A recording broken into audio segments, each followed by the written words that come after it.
కేంద్ర ఆర్థిక శాఖ మంత్రి నిర్మలా సీతారామన్ లోక్సభలో ప్రవేశపెట్టిన బడ్జెట్ అన్ని వర్గాలకు ఊరట కలిగిస్తుందని రెడ్ క్రాస్ సంస్థ రాష్ట్ర అధ్యక్షులు వైడి రామారావు అన్నారు. ఈ సందర్భంగా శనివారం ఆయన మీడియాతో మాట్లాడుతూ దేశ ప్రజలకు మౌలిక సౌకర్యాలు కల్పించే విధంగా కేంద్ర బడ్జెట్ ఉందన్నారు. విద్య, వైద్యం, వ్యవసాయానికి బడ్జెట్లో పెద్దపీట వేశారని వైడి రామారావు హర్షం వ్యక్తం చేశారు.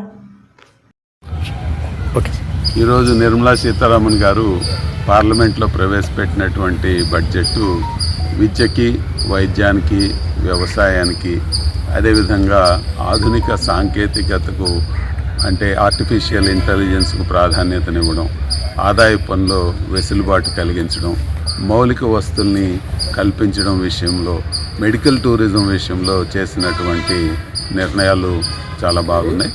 దేశాన్ని 2047 కల్లా అభివృద్ధి చెందిన దేశంగా చూడాలన్నటువంటి ఆకాంక్షతో రూపొందించినటువంటి బడ్జెట్గా నేను భావిస్తున్నాను.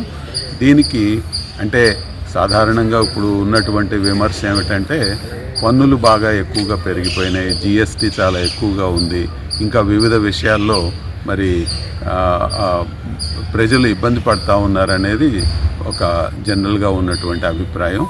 దానిని మనం అభివృద్ధి వైపు కనుక మనం చూసుకునేటట్లయితే మరి ఇప్పుడు మందుల మీద కొన్నిటి మీద ట్యాక్సెస్ తగ్గించడము, ఆదాయ పన్ను విషయంలో సరళీకరణ, ఇవన్నీ కూడా కొన్ని నిర్ణయాలు చేశారు.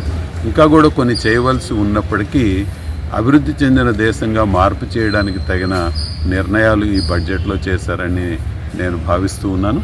పూర్తి వివరాలు తెలిసిన తర్వాత కానీ బడ్జెట్ మీద పూర్తిగా అనాలిసిస్ చేయడము కుదరదు. ఇప్పటికైతే ప్రస్తుతము అభివృద్ధి దిశగా ఏర్పడినటువంటి ప్రవేశపెట్టినటువంటి బడ్జెట్గా నేను భావిస్తున్నాను.